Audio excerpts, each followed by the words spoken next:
आज सुबह एक ऐसी खबर सामने आई जिसने हर भारतीय के चेहरे पर मुस्कान ला दिया। ये खबर न सिर्फ दिल को छूने वाली है बल्कि मानवता और उम्मीद की एक मिसाल भी पेश करती है। यमन में फांसी की सजा का सामना कर रही भारतीय नर्स निमिषा प्रिया को मिली है बड़ी राहत। उनकी मौत की सजा को रद्द कर दिया गया है और इस खबर की पुष्टि की है भारत के ग्रैंड मुफ्ती कंथापुरम एपी अबूबकर मुसलियार ने। केरल के पलक्कड़ जिले की रहने वाली 37 साल की निमिषा प्रिया एक नर्स हैं जिन्होंने साल 2008 में बेहतर भविष्य की तलाश में यमन का रुख किया था। वहां उन्होंने एक सरकारी अस्पताल में काम शुरू किया और बाद में अपने यमनी business partner Talal Abdo Mahdi के साथ मिलकर एक क्लिनिक खोला। लेकिन साल 2017 में उनकी जिंदगी उस वक्त पूरी तरह बदल गई जब उन पर तलाल की हत्या का आरोप लगा। आरोप था कि निमिषा ने अपने पार्टनर को नींद की दवा का ओवरडोज देकर उनकी हत्या की और शव को छिपाने की कोशिश की।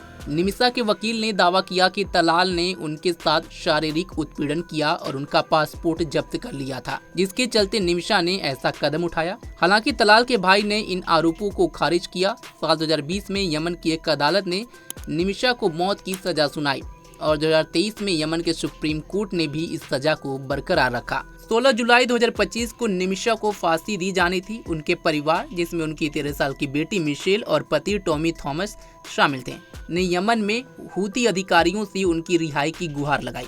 भारत सरकार और कई सामाजिक संगठनों ने भी निमिषा को बचाने के लिए दिन रात कोशिशें की। लेकिन इस कहानी में एक नया मोड़ तब आया जब भारत के ग्रैंड मुफ्ती शेख अबूबकर अहमद यानी कंथापुरम एपी अबूबकर मुसलियार ने इस मामले में हस्तक्षेप किया। तो कौन है ये ग्रैंड मुफ्ती?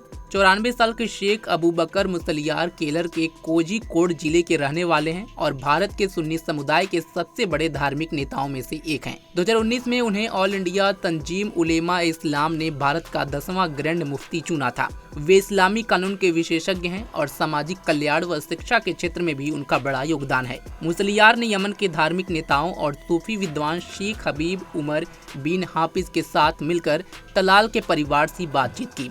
उन्होंने इस्लाम के दिया यानी ब्लड मनी के सिद्धांत का हवाला दिया, जिसके तहत पीड़ित परिवार मुआवजे के बदले दोषी को माफ कर सकता है।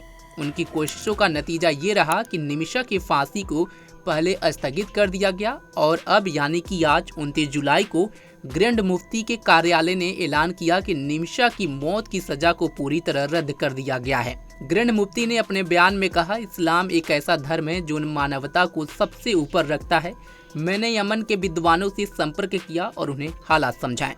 उनकी इस पहल ने न सिर्फ निमिषा को नई जिंदगी दी बल्कि भारत और यमन के बीच धार्मिक और कूटनीतिक मध्यस्थता की एक अनूठी मिसाल भी पेश की है। हालांकि ध्यान देने वाली बात यह है कि अभी तक भारत सरकार या यमन सरकार की ओर से इस खबर की आधिकारिक पुष्टि नहीं हुई है। लेकिन ग्रैंड मुफ्ती के कार्यालय का बयान और यमन की राजधानी सना में हुई हाई लेवल मीटिंग की खबरें इस बात की ओर इशारा करती हैं कि निमिषा के लिए उम्मीद की किरण अभी बाकी है।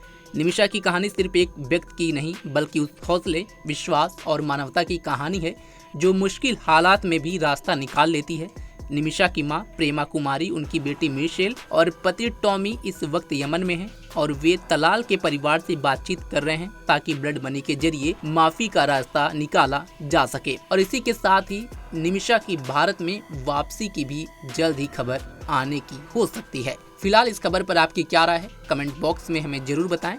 देश दुनिया की तमाम खबरों के लिए जुड़े रहें हमारे साथ और देखते रहें punjabkesari.com। धन्यवाद।